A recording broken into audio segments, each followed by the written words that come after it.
Hello everyone, welcome back. It's our 67th session, 8th of November 2021. Yay, let's get started. This is what I heard. At one time, the Buddha was staying in the Jeta Grove near the city of Saravati. With him, there was a community of 1,250 venerable monks and devoted disciples.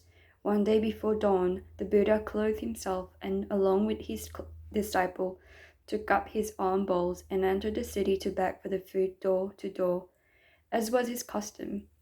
After he had returned and eaten, he put away his bowls and cloak, bathed his feet, and sat with his leg crossed and body upright upon the seat arranged for him. He began mindfully fixing his attention in front of himself, while many monks approached the Buddha, and showing the great reverence, seated themselves around him. After a time, a most venerable monk named Subhuti, who was sitting in the congregation, rose from his feet. He uncovered his right shoulder, placed his right knee on the ground, and as he joined his palm together, he respectfully bowed and addressed the Buddha. Most honored one, it is truly majestic how much knowledge and wisdom your monks and disciples has given us through your most inspired teachings. It is remarkable that you look after our welfare so selflessly and so completely. Most honored one, I have a question to ask you. If son and daughter of a good family wants to develop the highest, most fulfilled and awakened mind, if they wish to attain the highest perfect wisdom, what should they do to help quit their drifting minds and help subdue their craving thoughts? The Buddha then replied, So it is as you say, Subhuti. Monks and disciples has been favored with the highest favor by the Buddha. The monks and disciples has been instructed with the highest instructions by the Buddha. The Buddha is constantly mindful of the welfare of his followers. Listen carefully with your full attention and I will speak to your question.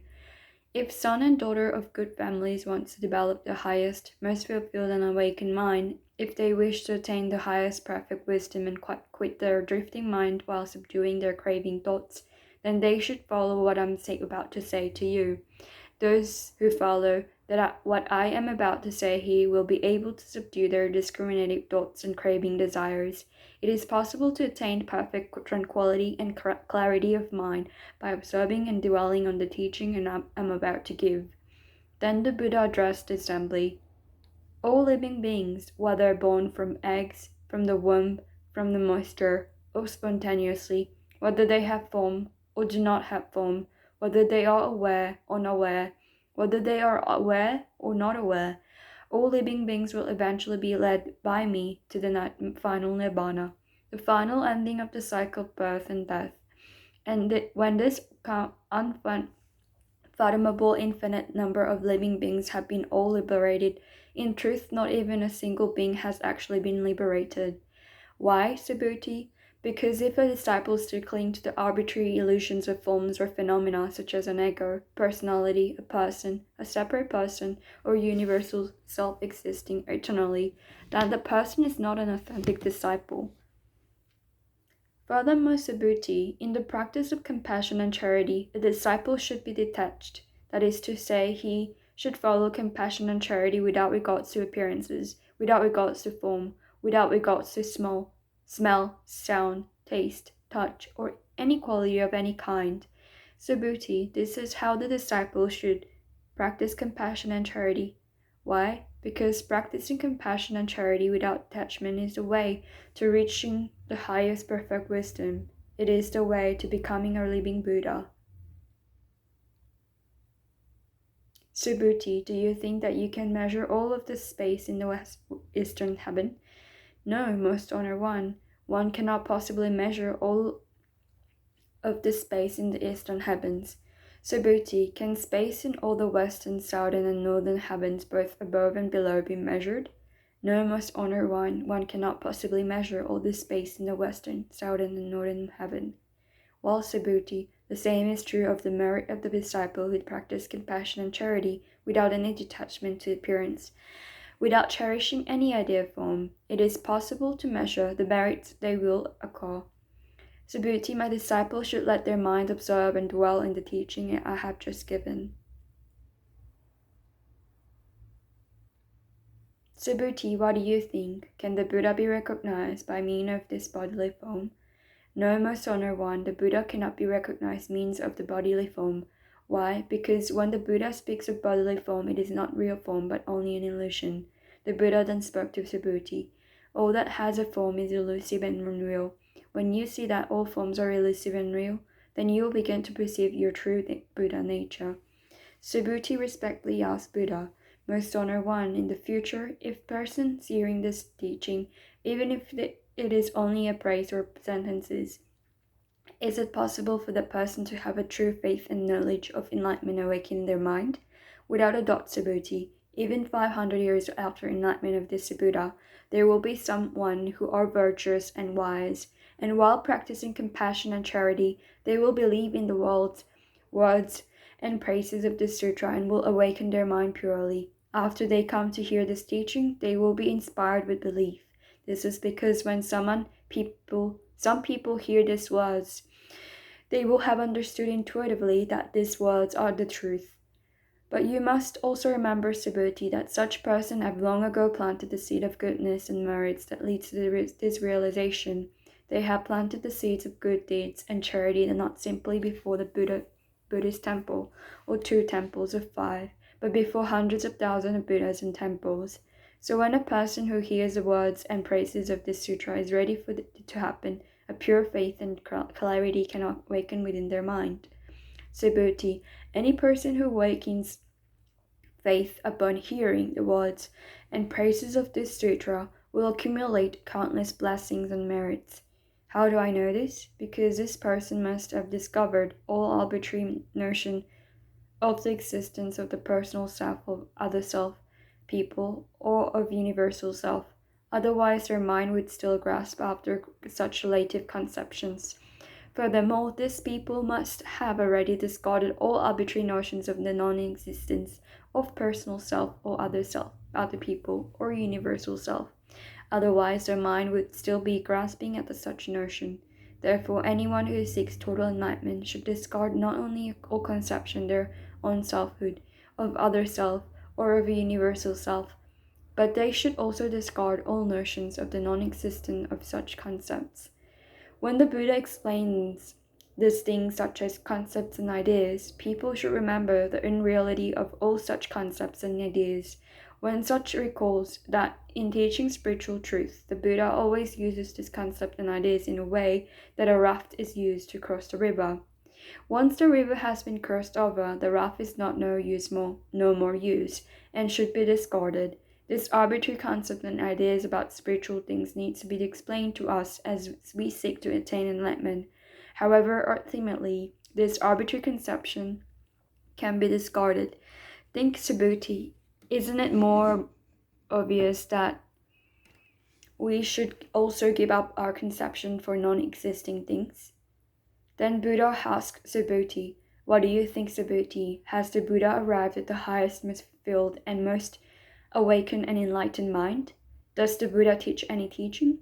Subhuti replied, As far as I have understood the teaching of Buddha, there is no independently existing object of mind called the highest, most fulfilled, awakened, and enlightened mind, nor is there any independently existing teaching that the Buddha teaches. Why? Because the teaching that the Buddha has realized and spoken of cannot be conceived as of separates. Independent things and therefore cannot be described. The truth in them is uncontainable and inexpressible. It neither is, nor is it not. What does this mean? What this means is that Buddha and disciples are not enlightened by a set of method of teaching, but by an internally intuitive process which is spontaneous and is part of their own inner nature. Let me ask you, Subhuti, if a person filled over 1,000 galaxies with a 7 treasure for the purpose of compassion, charity, and giving alms, would this person not gain great merits and spread much happiness? Yes, most honored one, this person would gain great merits and spread much happiness, even though in truth this person does not have a separate existence to which merit could occur. Why? Because this person's merit is characterized with the quality of not being merit. The Buddha continued, Then suppose Another person understood only 4 lines of the sutra, but nevertheless took it upon himself to explain these lines to someone else. This person's merit would be far more greater than the other person's. Why? Because all the Buddha and all the teaching and values of the highest, most fulfilled, most awakened mind arise from the teaching in this sutra. And yet, even as I speak, Subhuti, I must take back my words as soon as they are uttered, for there are no Buddha and there are no teaching. So Buddha then asked, what do you think, Subhuti? Does one who has entered a stream which flows to enlightenment say, I have entered the stream? No, Buddha, Subhuti replied. A true disciple entering the stream would not think themselves as a separate person that could be entering anything. Only that disciple who does not differentiate themselves from others, who has no regards for name, shape, sound, odor, taste, touch, or for any quality can truly be called a disciple who has entered the stream. Buddha continued, does a disciple who is subject to only one more rebirth say to himself, I am entitled to the honor and rewards of one to be reborn? No, blessed one, one to be reborn is only a name. There is no passing away or coming into existence. Only one who realizes this can really be called a disciple. Subhuti, does a venerable one who will never more be reborn as a mortal say to himself, I am entitled to honor and rewards of the non-returner? No, perfectly enlightened one. A non-returner is merely a name. There is actually no one returning and no one not returning. Tell me, Subhuti, does a Buddha say to himself, I have obtained perfect enlightenment? No, blessed one, there is no such thing as perfect enlightenment to obtain. If a perfectly enlightened Buddha were to say to himself, I am enlightened, he would be admitting there is an individual person, a separate self, and a personality, and would therefore not be perfectly enlightened Buddha. Subhuti then said, Most honored one, you have said that I, Subhuti, excel amongst the disciple in knowing the bliss of enlightenment, in being perfectly content in seclusion, and in being free from all passions.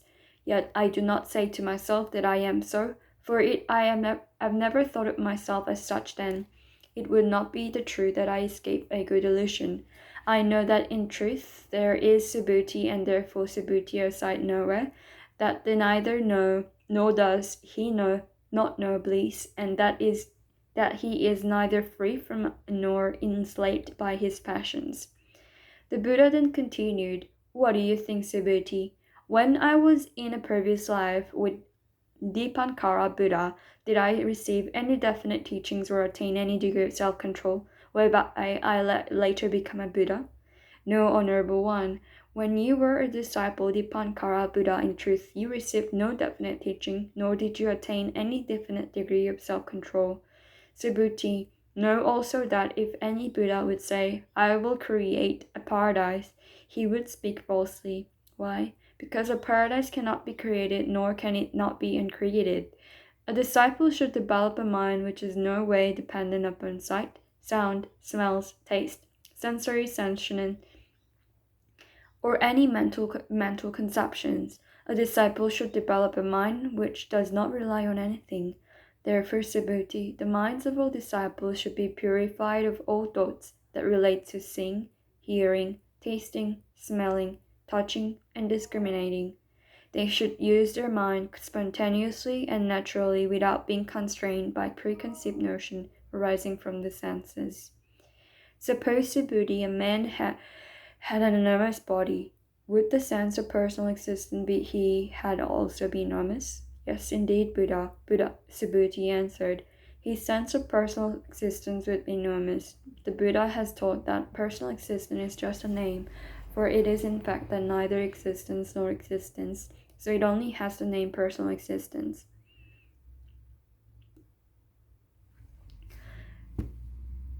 Subhuti, if there were as many Ganges River as the number of grains of sand in Ganges, would you say that the number of grains of sand in those Ganges River would be very many? Subhuti answered, very many indeed, most honored one. If the number of Ganges River were that large, how much more so would be the number of grains of sand in all these Ganges rivers? Subhuti, I will declare a truth to you. If a good man or a good woman filled over 10,000 galaxies of worlds with the seven treasure for each grain of sand in all those Ganges river, and gave it all away for the purpose of compassion, charity, and give alms, would this man and woman not gain great merits and spread much happiness? Subhuti replied, very much so, honored one. Subhuti, if after studying and observing even a single stanza of the sutra, another person were to explain it to others, the happiness and merits that would result from this virtuous act would be far greater. Furthermore, Subhuti, if any person in any place were to teach even 4 lines of this sutra, the place where they taught it would become scarce ground and would be revered by all kind of beings. How much more sacred would the place become if the person then study and observe the whole sutra? Subhuti, you should know that any person who does that would surely attain something rare and profound. Wherever this sutra is honored and revered, where there is a sacred site ensuring the presence of the Buddha or one of the Buddha's most venerable disciples. Subhuti said to the Buddha, by what name shall we know this sutra so that it can be honored and studied? Then Buddha replied, this sutra shall be known as a diamond cut that cuts through the illusion. By this name it shall be revered and studied and observed. What does this name mean? It means that when Buddha named it, he did not have in mind any definite or arbitrary conceptions and so named it. This sutra is hard and sharp, like a diamond that will cut away all arbitrary conceptions and bring one to other shore of enlightenment. What do you think, Subhuti? Has the Buddha taught any definite teaching in this sutra? No, the Buddha has not taught any definite teachings in the sutra. Why do you think, Subhuti? Are there many disciples of dust in the vast universe? Subhuti replied, yes, many, most honored one. Subhuti, when the Buddha speaks of a particle of dust, it does not mean I am thinking of definite or arbitrary thought. I am merely using these words as a figure of speech. They are not real, only illusion. It is only the same with the words universe. These words would not assert any definite or arbitrary idea. I am using only the words as a words. Subhuti, what do you think? Can Buddha perceive by means of 32 physical characteristics? No, most honored one. The Buddha cannot perceive by the 32 physical characteristics. Why? Because the Buddha teaches that there are no real but are merely called the 32 physical characteristics. Subhuti, if a person and faithfully person, whether male or female, have for the sake of compassion and charity been sacrificing their life for generation upon generation, for as many generations as there are grains of the sands in the 3,000 universes, and another followers has been studying and observing every single section of this sutra and explained it to others, that person's blessing and merits would be far greater. At that time, after listening to the sutra, Subhuti had understood its profound meaning and words and was moved to tears. He said, what a rare and precious thing it is that you should deliver such a deeply profound teaching. Since the day I attained the eyes of understanding, thanks to the guidance of the Buddha, I have never before heard teaching so deep and wonderful as this. Most honored one, if someone hears this sutra and has pure and clear confidence in it, they will have a profound insight into the truth. Having perceived the profound insight, that person will realize the rarest kind of virtue. Most honored one, that insights into the truth is essentially not insight into the truth, but is what the Buddha calls insight into the truth. Most honored one, having listened to the sutra, I am able to receive and retain it with faith and understanding. This is not difficult for me, but in the ages to come, in the last 500 years, if there is a person who hears the sutra, who receives and retains it with faith and understanding, then the person will be a rare one, a person of a most remarkable achievement. Such a person will be able to awaken pure faith, because they have ceased to cherish any arbitrary notions of their own selfhood, other self, living beings, or a universal self. Why? Because if they continue to hold on to arbitrary conceptions as to their own selfhood, they will be holding on to something that is non-existence. It is the same with the arbitrary conceptions of other self, living beings, or universal self. These are all expressions of non-existent things. Buddha and Buddhas, because are Buddhists because they have been able to discard all arbitrary conceptions of forms and phenomena. They have transcended all perceptions and have penetrated the illusions of all forms. Then Buddha replied, "As so it is, Subhuti. Most wonderfully blessed will be those beings who, on hearing this sutra, will not be trembled, nor be frightened or terrified in any way. And why? The Buddha has taught this sutra as the highest perfection, and what the Buddha teaches as the highest perfection, that also the innumerable blessed Buddha to teach. Therefore, it is called the highest perfection. Subhuti, when I talk about the practice of transcendent patience, I do not hold on to arbitrary conceptions about the phenomena of patience. I merely refer to it as a practice of transcendent patience. And why is that? Because when thousands of lifetimes ago the Prince of Kalinga severed the flesh from my limbs and my body, I had no perception of a self, a being, a soul, or universal self. If I had cherished any of this arbitrary notion at the time my limbs were being torn away, I would have fallen into anger and hatred. I also remembered, Subhuti, that during my 500 previous life I had use life after life to practice patience and look upon my life humbly, as though I were a saint called upon suffer humility. Even then, my mind was free of arbitrary conceptions of the phenomena of myself, a being, a soul, or a universal self. Therefore, Subhuti, disciples should leave behind all distinctions of phenomena and awaken the thoughts of the attainments of supreme enlightenment. A disciple should do this by not allowing their mind to depend upon ideas evoked by the words of senses, by not allowing their mind to depend on ideas stirred by sounds, odors, flavor, sense, touch, or any other qualities. The disciple's mind should be kept in independence of any thoughts that might arise within it.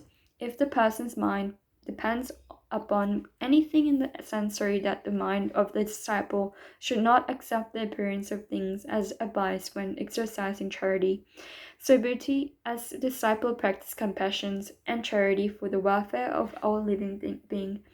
They should do it without relying on appearance and without attachment. Just as the Buddha declared that form is not form, so he also declared that all living beings are in fact not living beings. Subhuti.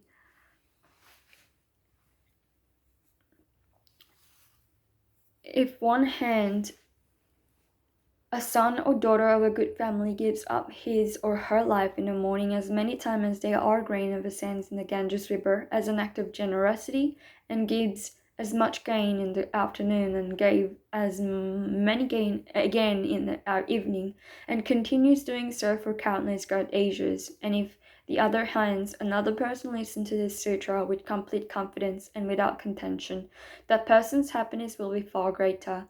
But the happiness of one who writes the sutra down, recites, and explains it to other cannot be compared. Cannot even be compared. It is so great.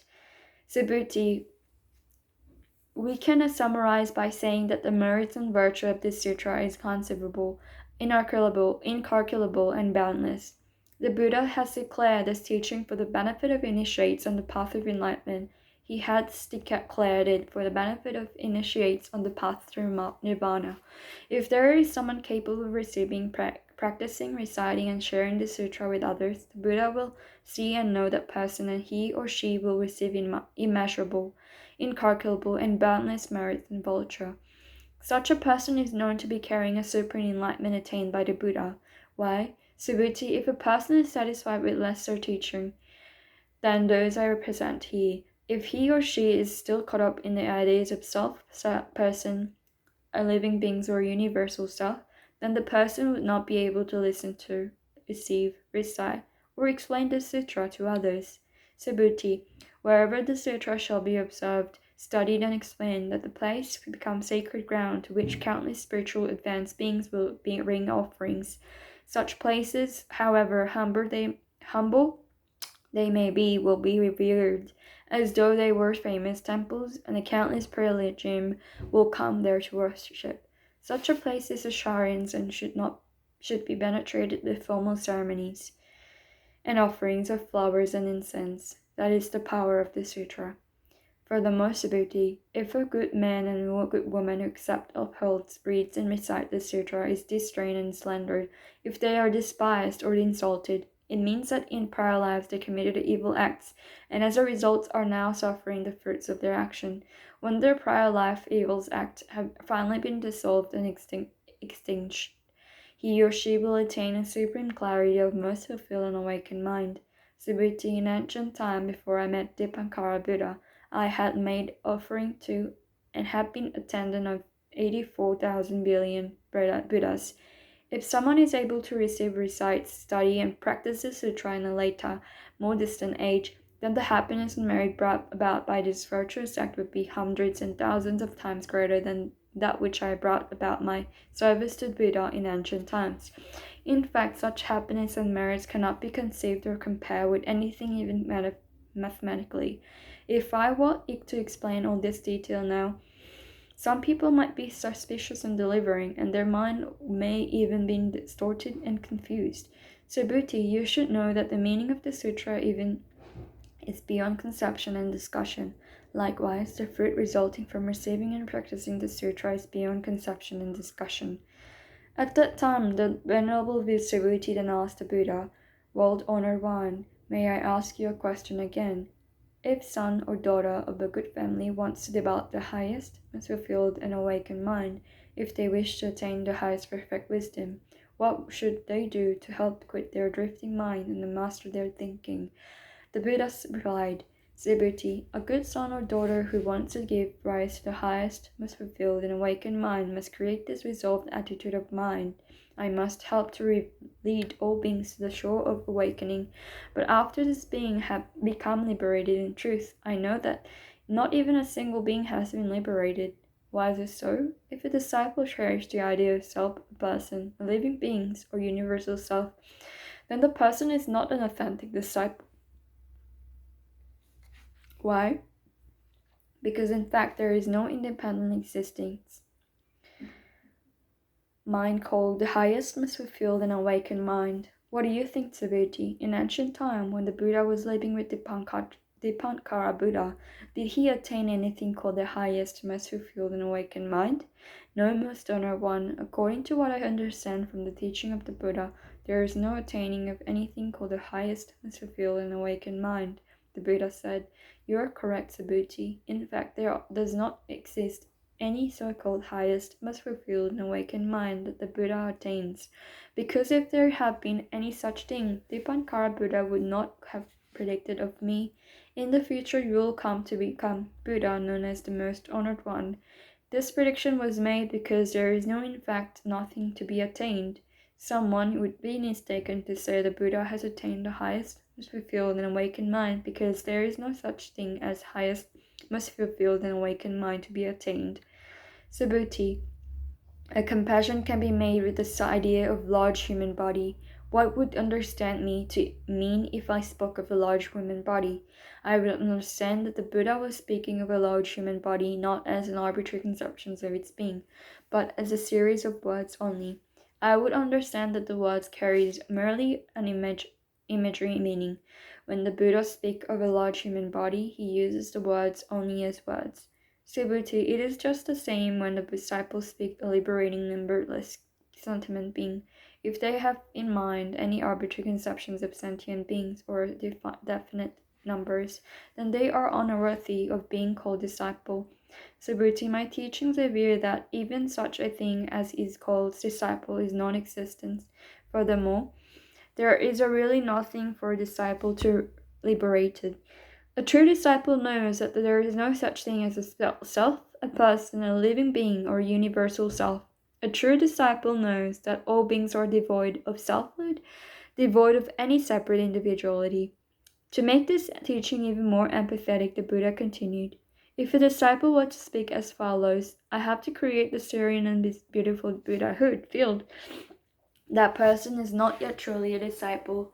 Why? What the Buddha calls a serene and beautiful this Buddha field is not in fact the serene and beautiful Buddha field, and that is why it is called the serene and beautiful Buddha field. Subhuti, only a disciple who is wholly devoid of any conception of separate selfhood is worthy of being called disciple. The Buddha then asked Subhuti, "What do you think, Subhuti? Does the Buddha have human eyes?" Subhuti replied, "Yes, he has human eyes." "Does he have the eyes of enlightenment?" "Of course, the Buddha has the eyes of enlightenment, otherwise he would not be the Buddha." "Does the Buddha have the eyes of transcendent intelligence?" "Yes, the Buddha has the eye of transcendent intelligence." "Does the Buddha have the eyes of spiritual intuition?" "Yes, blessed one, the Buddha has the eyes of spiritual intuition." "Does the Buddha have the eyes of love and compassion for all sentient beings?" Buddha agreed and said, "You love all sentient life." "What do you think, Subhuti? When I referred to the grains of sand in the river of Ganges, did I assert that they were truly grains of sand?" "No, blessed one, you only spoke of them as a grain of sand." "Subhuti, if there were as many Ganges river as there are grains of sand in the rivers Ganges, and if there were as many bound Buddhahood land as there are grains of sand in all those innumerable rivers, would this Buddhahood land be considered numerous? Very numerous indeed." "Subhuti, I know the mind of every sentient being in all the host of universe, regardless of any modes of thought, conceptions, or tendency. For all modes, conceptions, and tendency of thoughts are not mind, and yet they are called mind. Why? It is impossible to retain a past thought, to seize a future thought, and even to hold on to a present thought." The Buddha continued, "What do you think, Subhuti? If a follower were to give away enough treasure to fill 3,000 universes, would a great blessing and merits incur to him or her?" Subhuti replied, "Honored one, such a follower would acquire considerable blessing and merits." Then Buddha said, "Subhuti, if such a blessing had any substantiality, if it were anything other than a figure of speech, the most honored one would not have used the wild words blessing and merits." "Subhuti, what do you think? Should one look for Buddha in the perfect physical body?" "No, perfectly enlightened one. One should not look for Buddha in this perfect physical body." "Why? The Buddha has said that the perfect physical body is not the perfect physical body. Therefore, it is called the perfect physical body." "Subhuti, what do you think? Should one look for Buddha in all his perfect appearance?" "No, most honored one should not look for Buddha in all his perfect appearance." "Why? The Buddha has said perfect appearance are not perfect appearance. Therefore, they are called perfect appearance." "Subhuti, do not maintain that the Buddha has this thought, 'I have spoken spiritual truth.' Do not think that way." "Why? If someone say the Buddha has spoken spiritual truth, he slanders the Buddha due to his inability to understand what the Buddha teaches." Subhuti, as to speaking truth, no truth can be spoken. Therefore, it is called speaking truth. At that time, Subhuti, the wise elder, addressed the Buddha, "Most honored one, will there be living beings in the future who believes in the sutra when they hear it?" The Buddha said, "The living beings to whom you refer and are neither living beings or not living beings." "Why?" "Subhuti, all the different kinds of living beings the Buddha speaks of are not living beings, but they are referred as living beings."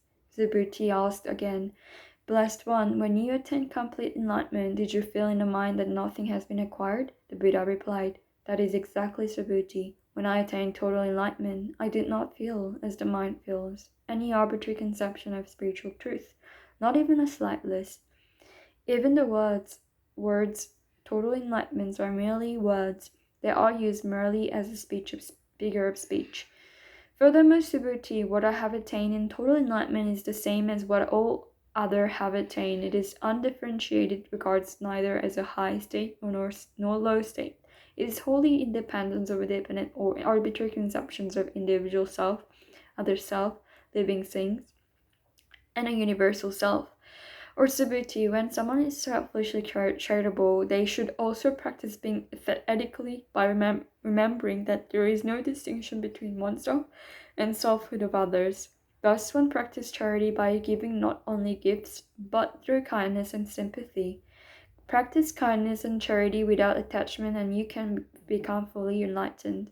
Subhuti, what I just said about kindness does not mean that when someone is being charitable, they should also hold on to arbitrary conceptions about kindness, for kindness is, after all, only your words, and charity needs to be spontaneous or unselfish, done without regards for appearances.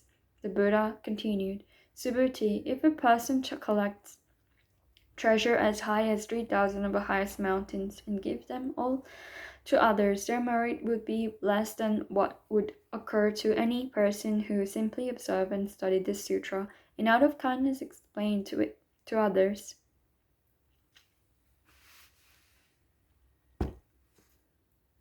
The later person would accumulate hundreds of merits, hundreds of thousands of millions of times of merit. There is no conceivable comparison. Subhuti, do not say that the Buddha has the idea, I will lead all sentient beings to nirvana. Do not think that way, Subhuti. Why? In the truth, there is not one single being for the Buddha to lead to enlightenment. If the Buddha were to think there was, he would be caught in the idea of self, a person, a living beings, or universal self. Subhuti, what the Buddha calls a self, essentially has no self in the way that ordinary people think there is a self. Subhuti, the Buddha does not regard anyone as an ordinary person. That is why he can speak of them as ordinary person. When the Buddha inquired of Subhuti, what do you think, Subhuti? Is it possible to recognize the Buddha by the 32 physical marks? Subhuti replied, yes, most honored one, the Buddha may thus be recognized. Subhuti, if that were then truth, then Chakravartin, the mythological king who also had the 32 marks, would be called the Buddha.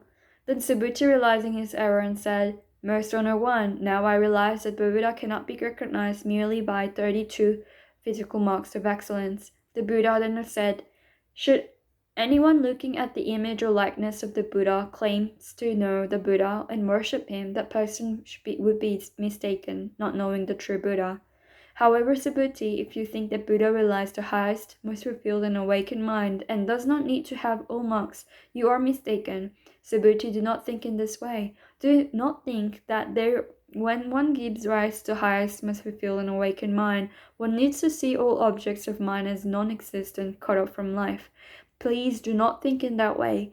One who gives rise to the highest, most fulfilled and awakened mind does not contend that all objects of minds are non-existent and cut off from life. That is not what I say. The Buddha continued, Subhuti, if someone gives treasure equal to the number of sands on the shores of the Ganges River, and if another having realized the egolessness of all things, thereby hundreds selflessness, the latter would be more blessed than the one who practiced external charity.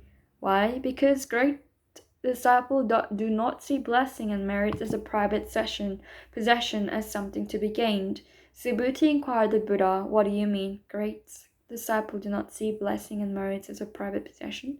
The Buddha replied, because those blessing and merits have never been sought after by those great disciples, they do not see them as private possession, but they see them as common possession of all being. Buddha said, Subhuti, if any person were to say the Buddha is now coming or going and sitting down and laying down, they would not have understood the principle I have been teaching. Why? Because while the expression Buddha means who he has thus come, thus gone, the Buddha is never coming from anywhere or going anywhere. The name Buddha is merely an expression, a figure of speech. Buddha resumed, Subhuti, if any good person, either a man or woman, were to take 3,000 galaxies and grind them into microscopic powder and blow it into space, what do you think? Would this powder have any individual existence? Subhuti replied, yes, as a microscopic powder blown into space, it might be said to have relative existence, but as you use words, it has no existence. The words are used only in a figure of speech. Otherwise, the words would imply a belief in the existence of matter as an independent and self-existent thing, which is not. Furthermore, when the most honored one refers to 3,000 galaxies, he could not only do so as figure of speech. Why? Because if the 3,000 galaxies really existed, their only reality would consist in their cosmic unity, whether as a microscopic powder, or as a galaxy, that would mean matter. Only in the sense of the cosmic unity of ultimate beings can be Buddhahood rightfully referred to it. The Buddha was very pleased with this reply and said, Subhuti, although ordinary people have always grasped after the unarbitrary conception of matter and galaxies, the concept has no true basis. It is an illusion of the mortal mind. Even when it is referred to as cosmic unity, it is unthinkable and unknowable. The Buddha continued, if any person were to say that the Buddha in his teaching has constantly referred to himself, to other self, to living beings, or universal self, what do you think? What would that person have understood my teaching? Subhuti replied, Noblest one, that person would not have understood the meaning of your teaching, for when you refer to those things, you are not referring to their actual existence. You only use the words as a figure of speech, a symbol. Only in that sense can words be used for conceptions, ideas, limited truth, and spiritual truths of no more reality than have matter or phenomena. Then the Buddha made this meaning even more empathetic by saying, Subhuti, when people begin their practice of seeking to attain the total enlightenment, they ought to see, to perceive, to know, to understand, and to realize that all things and spiritual things are not no things, and therefore they ought not to conceive within their minds any arbitrary conceptions whatsoever. Buddha continued, Subhuti, if anyone gave to the Buddha an immeasurable quality of 7 treasure sufficient to fill the whole universe, and if another person, whether a man or woman, in seeking to attain complete enlightenment were to earnestly and faithfully observe and study even a single section of the sutra and explain to others, the accumulated blessing and merits of that later person would be far greater. Subhuti, how can one explain the sutra to others without holding it into another any arbitrary conceptions of forms or phenomena or spiritual truth? It can only be done, Subhuti, by keeping the mind in perfect tranquility and free from any attachment to appearance. So, as I'd say to you, this is how to contemplate our conditioned existence in this fleeting world. Like a tiny drops of dew or bubble floating in the stream, like a flash of lightning in the summer cloud, or a flickering lamp, an illusion, a phantom, or a dream. So is all conditioned existence to be seen. Thus spoke Buddha.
Thanks everyone for joining as always, and I hope you have a lovely day as you are, and I'll see you tomorrow.